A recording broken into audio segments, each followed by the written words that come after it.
마이크의 구동 방식에 따른 분류라고 제가 말씀을 드렸는데 전원의 유냐, 무냐, 유무의 차이예요.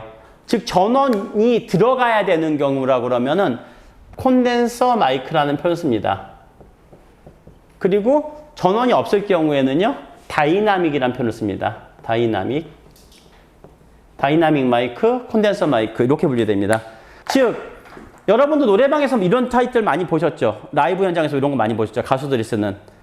이런 애들은요, 기본적으로 전원이 안 들어가요. 여기에 있는 크리스탈 진동 값이 전기 에너지로 바꿔주는 이 다이어프레임이 그냥 수동적으로 움직이는 애들을 다이나믹 마이크라고 보통 부릅니다. 어떤 회로적인 처리도 없어요. 그냥 순전하게 물리적인 운동이 전기 신호를 바뀌어주는.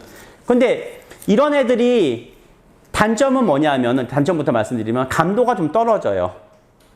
대신에 뭐가 좋으냐면요, 여기 보시는 것처럼 이렇게 해도 내구성 끝내줘요. 찌그러지면 이 막만 바꿔주면 돼요. 그래서 라이브 무대에서 유독 다이나믹 마이크라는 걸 굉장히 많이 씁니다. 클래식을 제외하고요. 그러니까 클래식 제외하고 일반적인 팝 콘서트인가 락 콘서트, 일반적인 무대에서는 대부분 다 이런 타입인 거 보신 적이 있으실 거예요. 이런 타입들을 다이나믹이라고 해요. 근데 이 다이나믹 마이크들은 단점이 아까 말씀드렸죠. 감도가 어떻다고 했어요?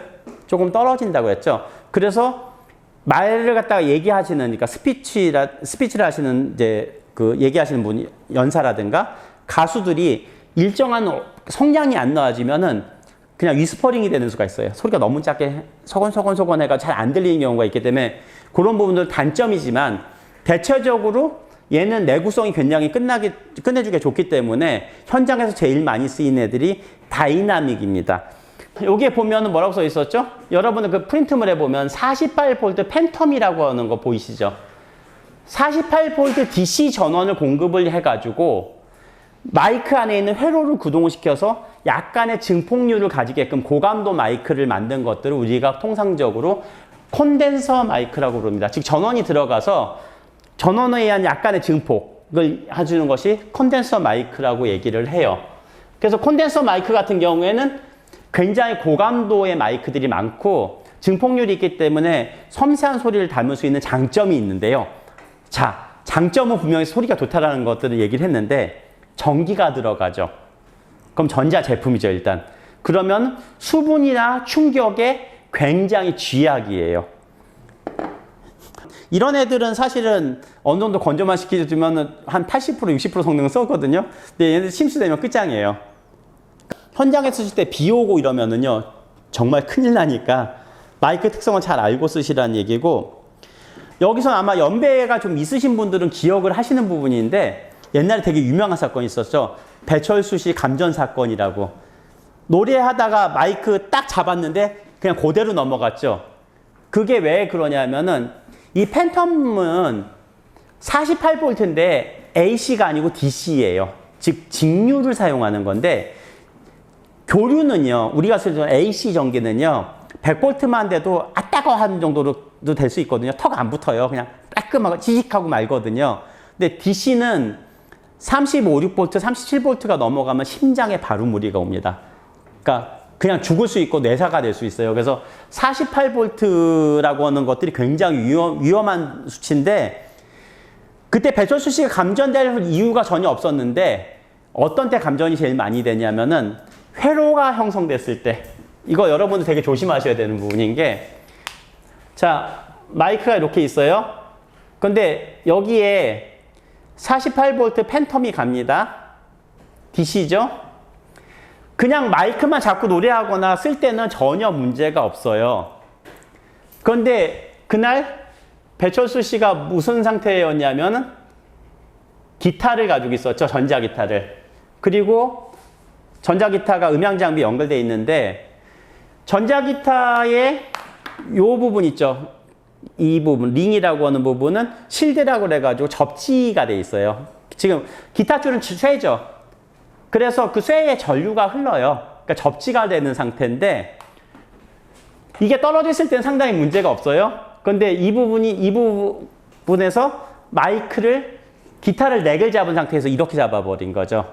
그러면은 회로가 형성이 돼요. 즉 전기가 들어와서 나갈 수 있는 통로가 생기면 어떻게 되죠? 전기는 흐르는 거죠. 스위치 온 상태가 되는 거야. 그러면서 손으로 딱 잡은 순간 이 사람은 그냥 날라자 붕 하고. 그런데 이런 사건이 미국에서는 연간 1만 건 가까이가 나타나요. 굉장히 주의해야 될 부분이기 때문에 혹시나 공연 영상을 담으시는 분들 같은 경우에는 이 팬텀 파워로 인해서 감전이 안 되게끔 해가지고 미리 안전조치를 음향팀하고 충분히 사전에 조치해 놓지 않으면 의외로 비일비재한 사건이에요. 그나마 요새는 조금 사고가 덜한 이유 중에 하나가 무선 마이크들을 많이 쓰죠. 이렇게 생긴 마이크지만 좀 두꺼워서 무선되는 애들을 쓰다 보니까 전선이 직접적으로 연결이 안 돼가지고 감전될 일이 좀 드물긴 한데 유선 시스템을 쓰실 때는 이 팬텀 파워를 쓸 경우에는 즉 콘덴서 마이크를 쓸 경우에는 감전에 매우 조심을 해라 라고 생각을 하시는 게 굉장히 중요합니다. 그래서 보통 이렇게 마이크에 아무런 마크가 없는데 얘가 콘덴서인지 아닌지를 보시려고 그러면은 이 마이크의 카탈로그에 보시면은 팬텀 파워를 쓸 수 있는지 몇 볼트를 쓰는지가 나와요. 거기서 팬텀 파워 48볼트라고 써 있거나 30볼트나 35볼트, 뭐 12볼트 이렇게 써 있거든요. 그 볼테이지가 써 있으면 아, 이거는 전원 공급해서 쓰는 놈이구나라고 아시면 되고요. 현재 국제 규격으로는 아주 특별한 케이스가 아니고서는 48볼트가 표준 규격인데 간혹 가다 구형 설계들이 있어요.